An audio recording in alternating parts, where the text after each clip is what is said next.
vatan tuyg'usini o'ylab ko'rish kerak. O'ylasin odamlar. O'zim ham hammaga aytkim keladi.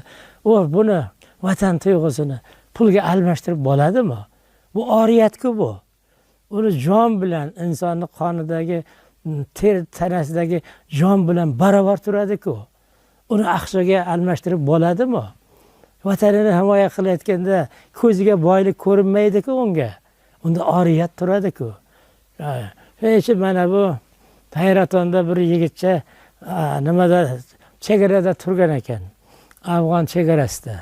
Bir vaqt borganimda shu chegarada turgan yigitcha bilan gaplashdim. 18-19 yashar bola. Men aytdim, o'g'lim, qayerdansan? Ha, Qibraydaman. Men ham Qibraydanman. Xo'sh, ota-onang kelib turib kecha keluvdi. Men aytdim, endi menga aytchi, shu yerda tunda, kecha, kunduz shu yerda qo'riqchi bo'lib turasan, postda, chegarachisan, Amudaryo bo'yida.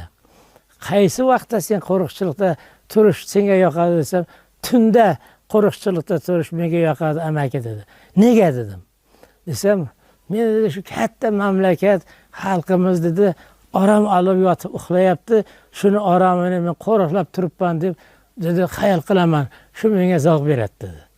Buni qarang. U kim o'rgatgan u bolaga shuni?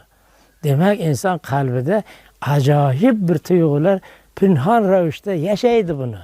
Buni ko'mib yormaslik kerak. Shu tuyg'uni aqshaga sotib olib bo'ladimi? Aqsha bilan shu tuyg'uni o'rgatib bo'ladimi? Yosh bola, 20 ga kirar kirmagan bola. Mamlakatni uyqusini, men oromini qo'riqlayapman. Shundan faxrlanaman deydi.